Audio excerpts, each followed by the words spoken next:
രാവിലെ ബ്രേക്ക്ഫാസ്റ്റിന് ദോശയാണ് ഉണ്ടാക്കുന്നത്. ദോശയുടെ കൂടെ കറി ഗ്രീൻ പീസും അതുപോലെ ഉണങ്ങിയ വെള്ള കടലയുണ്ട്, വട്ടാണയുണ്ടല്ലോ, അതുകൂടെ ചേർത്ത് മിക്സ് ചെയ്താണ് ഉണ്ടാക്കിയത്. അന്നേരം കറിക്ക് നല്ലൊരു കൊഴുപ്പ് കിട്ടും.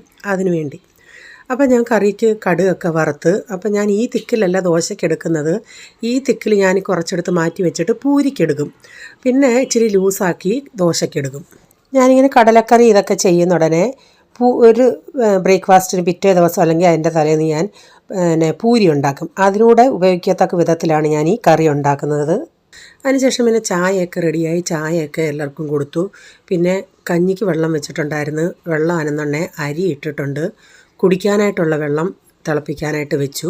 പാത്രങ്ങളൊക്കെ കഴുകാനുണ്ടായിരുന്നു, അതെല്ലാം ഒന്ന് കഴുകിയെടുത്തിട്ടുണ്ട്. പിന്നീട് ചപ്പാത്തിക്ക് വേണ്ടി ഞാനൊരു മുട്ട ഇങ്ങനെ ഒരു 2 മുട്ട ഇങ്ങനെ പൊട്ടിച്ച്, വേറൊന്നും ചേർത്തില്ല, ഉപ്പ് മാത്രമേ ചേർത്തുള്ളൂ. പാനിലൊഴിച്ചിട്ട് ഇങ്ങനെ ഇച്ചിരി കൂടുതലായതുകൊണ്ട് ഇങ്ങനെ ചരിച്ചത് സ്പൂണും കൊണ്ട് ഇങ്ങനെ ആക്കി അത് മൊത്തത്തിലൊന്ന് സ്പ്രെഡാക്കിയിട്ട് പിന്നെ സ്ക്രാമ്പിൾ ചെയ്ത് ഇങ്ങനെ എടുത്തിട്ടുണ്ട്.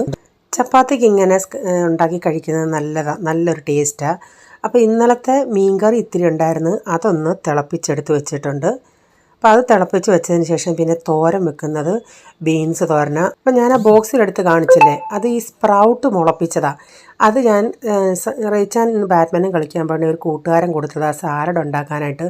അപ്പം ഞാൻ സാലഡ് ഉണ്ടാക്കാറില്ല, ഞാൻ എന്തായാലും ചിന്തിച്ച് ഈ ബീൻസ് ഇങ്ങനെ ഒന്ന് വെക്കുമ്പോൾ അതിൻ്റെ അകത്ത് ഇടാമെന്ന്. അപ്പോൾ ഞാൻ ബീൻസിൻ്റെ അകത്ത് തേങ്ങയും സവാളയും കറിവേപ്പിലയും മഞ്ഞൾപ്പൊടിയും ഉപ്പും എല്ലാം ഇട്ട് കൈ കൊണ്ട് നന്നായി ഞെവിടിയതിന് ശേഷം ചീനച്ചട്ടി വെച്ച് വെളിച്ചെണ്ണ ഒഴിച്ച് കടുകിട്ടതിന് ശേഷം ഈ ബീൻസ് ഇട്ട് കൊടുത്തിട്ടുണ്ട്. വെള്ളം ഒന്നും ഒഴിക്കേണ്ട ആവശ്യമില്ല. ഒന്ന് നന്നായി അതൊന്ന് ഇളക്കി കൊടുത്തതിന് ശേഷം പിന്നെ ഒതുക്കി അവിടെ ഇട്ടിട്ടുണ്ട്. കുറച്ച് കഴിഞ്ഞോണ്ടേ ബീൻസൊക്കെ ഒന്ന് വെന്ത് വന്നോണ്ടേ ലാസ്റ്റ് ഞാൻ ആ സ്പ്രൗട്ടാക്കിയതൂടെ ഒന്ന് അരിഞ്ഞ് അതിൻ്റെ അകത്ത് ഇട്ടിട്ടുണ്ട്. അതൊരു 1-2 മിനിറ്റ് ഇങ്ങനെ ആവി കിടക്കുമ്പോൾ അതങ്ങ് വേവും. പിന്നെ നമുക്ക് തീ ഓഫാക്കി നമ്മുടെ കൂട്ടാൻ മാറ്റി വയ്ക്കാം.